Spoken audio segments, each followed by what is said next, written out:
Hey guys, Nawaz from thenotehound.com और ये है वेस्टवर्ल्ड सीजन 3 एपिसोड 8 का रिकैप। पिछले एपिसोड्स के रिकैप के लिए डिस्क्रिप्शन बॉक्स में दिए गए लिंक्स को चेक करें। एपिसोड 8 की शुरुआत होती है डेलोरस के फ्लैशबैक सीन से, जिसमें हम डेलोरस की पुरानी लाइफ का एक मोनोलॉग देखते हैं। पहले तो ये सब काफी अजीब और आउट ऑफ प्लेस लगता है, बट एंड में सब कुछ क्लियर हो जाएगा। तो डेलोरस और केलेब की मेन स्टोरी में जाने से पहले हम विलियम की स्टोरी निपटा लेते हैं।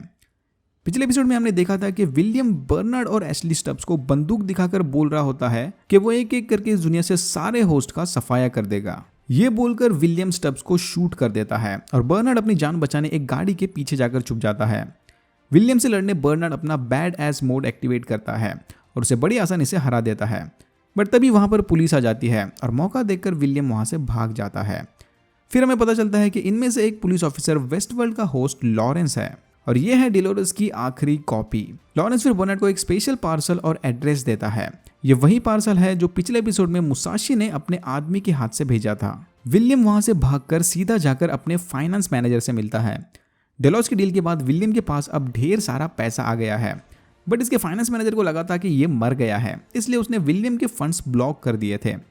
विलियम फिर से बताता है कि उसे उसका सारा पैसा और डेलॉस के सारे इंटरनेशनल लोकेशंस चाहिए। ऑब्वियसली डेलॉस जैसे बड़ी कंपनी का एक ऑफिस तो नहीं होगा, इसलिए विलियम इसके दूसरे ऑफिसर्स और रिसर्च सेंटर का एड्रेस मांग रहा होता है। क्यों? इसके बारे में हम डिटेल में बाद में बात करेंगे। अब चलते हैं मेन स्टोरी लाइन की तरफ। सिराक के आदमी सोलोमन की लोकेशन पर पहुंचने से पहले केलब वहां से भाग चुका होता है। जाते जाते केलब अपने साथ डेलोरस का पर्ल भी निकाल कर ले जाता है। फिर डेलोरस के वर्चुअल असिस्टेंट के बताए हुए प्लान के मुताबिक केलब उसके पर्ल को लेकर एक सीक्रेट लोकेशन पर जाता है, जहां डेलोरस ने अपने सीजन 1 वाली ओरिजिनल मेटालिक बॉडी छुपा कर रखी होती है।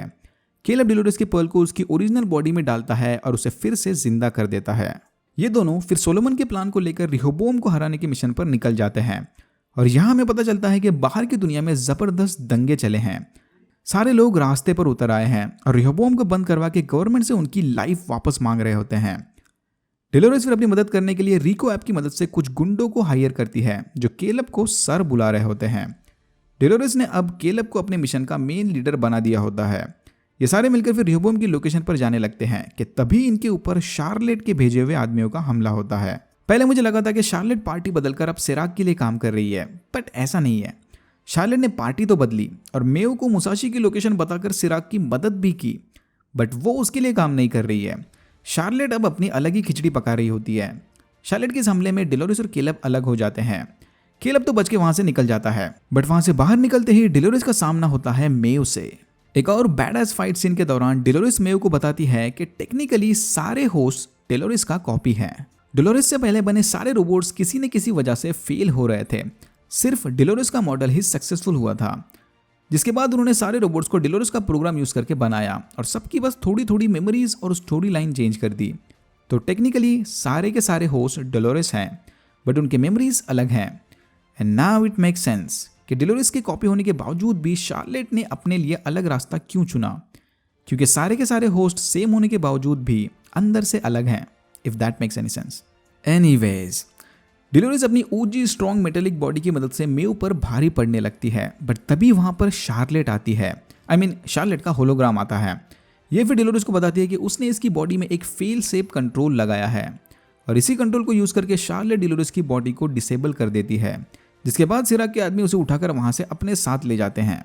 यार, ये शार्लेट अपनी दुश्मनी को कुछ ज्यादा ही पर्सनल बना रही है। केलब को फिर पता चलता है कि बाहर मची भगदड़ की वजह से रिहोबोम की लोकेशन तक बाय रोड पहुंचना काफी मुश्किल है, बट फिर वहां पर उसकी मदद करने उसके पुराने दोस्त आते हैं और ये लोग मिलकर पुलिस हेलीकॉप्टर को हाईजैक करने का प्लान बनाते हैं।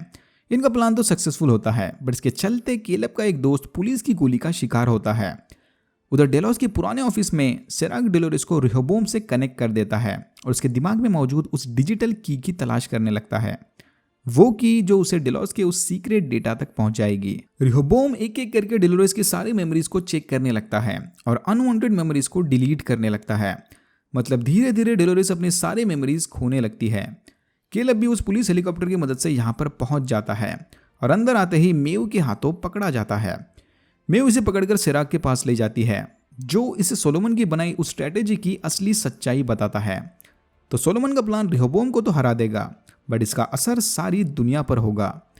इन शॉर्ट, केलब की उस स्ट्रैटेजी को रिहोबोम में अपलोड करते ही सारी दुनिया खत्म हो जाएगी और फिर सिराक केलेब के उस मेमोरी डिवाइस को तोड़कर डेलोरेस का प्लान फेल कर देता है। सिराक फिर केलेब को बताता है कि जैसे पहले रेहोबोम ने तुझे यूज किया था अपने मकसद के लिए, वैसे ही डेलोरेस ने तुझे फिर से यूज किया उसके मकसद के लिए। केलेब भैया फिर सोच विचार करते डिप्रेशन में चले जाते हैं। मेव की डिजिटल साइकिक एबिलिटीज अब कुछ ज्यादा ही पावरफुल हो गई हैं, जिसकी मदद से वो सिराक का एक सीक्रेट पता करती है। सिराक रेहोबोम को कंट्रोल नहीं कर रहा, उल्टा रेहोबोम सिराक को कंट्रोल कर रहा होता है। इस डिवाइस की मदद से सिराक कंटिन्यूसली रेहोबोम के कनेक्शन में होता है और इसके मुंह से निकला हर एक शब्द रेहोबोम का होता है। तो एक और फैन थ्योरी सही निकली। सिराक रेहोबोम का बनाया होलोग्राम तो नहीं, बट वो अब पूरी तरह से रेहोबोम का पपेट है। तो एक ही बात है। उधर सिराक के आदमी एक एक करते डेलोरेस की आखिरी मेमोरी तक पहुंच जाते हैं, बट इन्हें कुछ नहीं मिलता। मेव फिर डिसाइड करती है कि वो खुद जाके डेलोरेस से वर्चुअल वर्ल्ड में मिलेगी, जिसके बाद मेव इन्हें बताती है कि मैंने चेक किया बट वो की डेलोरेस के माइंड में नहीं है। सिराक फिर बोलता है कि खैर छोड़ो, डेलोरेस की बची हुई मेमोरीज भी डिलीट कर दो और केलेब को भी मार डालो और चलो यहाँ से। बट तभी डेलोरेस जोर से चिल्लाने लगती है और रेहोबोम के अंदर कुछ चमकने लगता है, मानो इसने रेहोबोम के अंदर कुछ डेटा ट्रांसफर किया है। सिराक के आदमी बोलते हैं कि कुछ नहीं हुआ सर, बस पावर का इशू है। और फिर हम देखते हैं कि उस वर्चुअल वर्ल्ड के अंदर मेव और डेलोरेस की आखिर क्या बातचीत हुई थी, and it's all connected to that flashback scene जिसे हमने एपिसोड के स्टार्ट में देखा था। डेलोरेस फिर मेव को बताती है कि उसने उसके लिए इंसानों की बनाई हुई काफी जिंदगियां जी हैं और वो अब समझ गई है कि इंसान इतने भी बुरे नहीं हैं। उसका प्लान इंसानों को मारना नहीं बल्कि उन्हें आजाद करना है। और फिर ये सीजन 1 का फेमस डायलॉग बोलती है, There is ugliness in this world, but I choose to see the beauty. दुनिया में बुराई तो बहुत है, बट मैं हमेशा यहाँ मौजूद अच्छाई पर फोकस करती हूँ। और इधर क्लियर हो जाता है कि डेलोरेस एबरनाथी सीजन 3 की विलेन नहीं बल्कि वाकई में हीरो है। मेव को भी अब डेलोरेस की बात समझ आती है और वो सिराक को छोड़कर केलेब की मदद करने का डिसीजन लेती है। सिराक फिर अपने बटन को दबाकर उसे रोकने की कोशिश करता है, बट जैसा कि मैंने कहा था, मेव अब काफी पावरफुल हो चुकी है। मेव उस बटन को हैक करके उसे उड़ा देती है और सब पर हमला कर देती है। फिर थोड़ी गोलीबारी और तलवारबाजी के बाद मेव जीत जाती है। केलेब भैया अभी तक सदमे में होते हैं कि उसे सब येड़ा बनाकर अपने मकसद के लिए यूज करते हैं और इसके बाद अपनी खुद की कोई चॉइस नहीं है।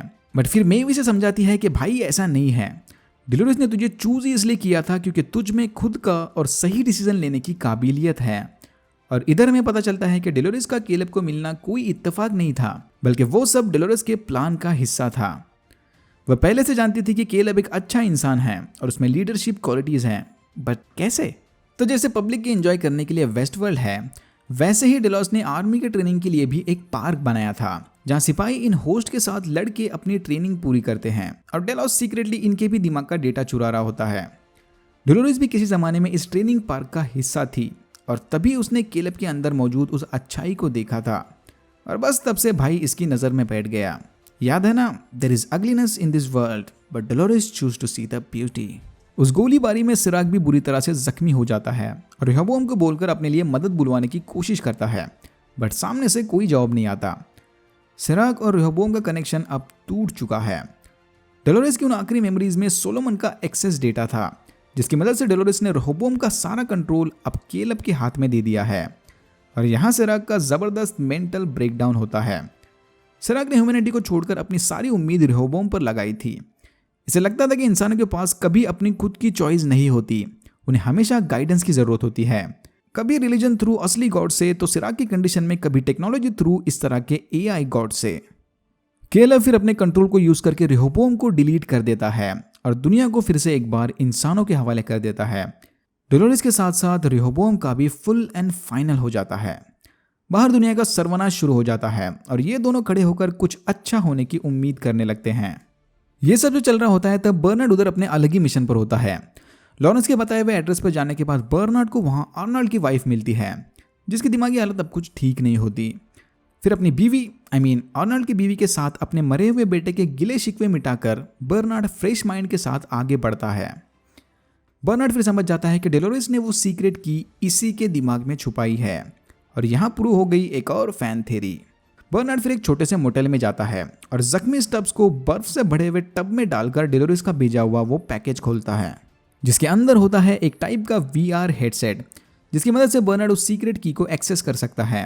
बर्नार्ड फिर उस हेडसेट को पहनकर वर्चुअल वर्ल्ड में चला जाता है, आई थिंक होस्ट पैराडाइज में, और यहाँ होता है एपिसोड 8 खत्म। फिर इसके एंड क्रेडिट सीन में हम देखते हैं कि विलियम डेलोस के दुबई वाले रिसर्च सेंटर चला जाता है और यहाँ इसकी मुलाकात होती है शार्लेट हेल से। शार्लेट से बताती है कि वो अब डेलोरेस की कॉपी नहीं रही, उसने अपने लिए नया मकसद ढूंढ लिया है। शार्लेट की बॉडी अब पूरी तरह से रिकवर्ड हो गई है, बट इसने जानबूझकर अपने एक हाथ को वैसे ही छोड़ दिया है, एक टाइप की निशानी जिसे उसकी पुरानी जिंदगी और कमजोरियों की याद दिलाती रहेगी। विलियम फिर शार्लेट पर बंदूक तान देता है, बट तभी वहां पर शार्लेट का बनाया हुआ विलियम का रोबोट वर्जन आता है और असली विलियम का गला काट देता है। और फिर बैकग्राउंड में हम देखते हैं कि डेलोस के उस फैसिलिटी में शार्लेट हेल सीक्रेटली सैकड़ों होस्ट को प्रिंट कर रही होती है। याद है ना, शार्लेट ने डेलोस के डेटाबेस से सारे होस्ट का डेटा कॉपी किया था। लगता है कि सीजन 4 में ह्यूमन वर्सेस होस्ट की जंग होने वाली है। फिर हम देखते हैं कि मोटेल में बैठा बर्नार्ड फाइनली सिस्टम से बाहर आकर जाग जाता है, बट अब इसकी सारी बॉडी धूल में कवर्ड होती है। मतलब टाइम जंप, अब कितने दिन, महीने या साल का टाइम जंप, ये तो सीजन 4 के आने पर ही पता चलेगा। अनफॉर्चुनेटली वेस्टवर्ल्ड का सीजन 4 सीधा 2 साल बाद ही आएगा, तो हो सकता है कि पिछले 2 साल से बर्नार्ड उसी सिमुलेशन में था। Let's wait and watch. अगर आपको वीडियो पसंद आया तो please like, share and subscribe for more videos like this. मैंने ऐसे और भी वीडियोस बनाए हैं जिनके लिंक्स आपको डिस्क्रिप्शन बॉक्स में मिल जाएंगे। Thank you very much for watching and I am hoping to see you in my next one.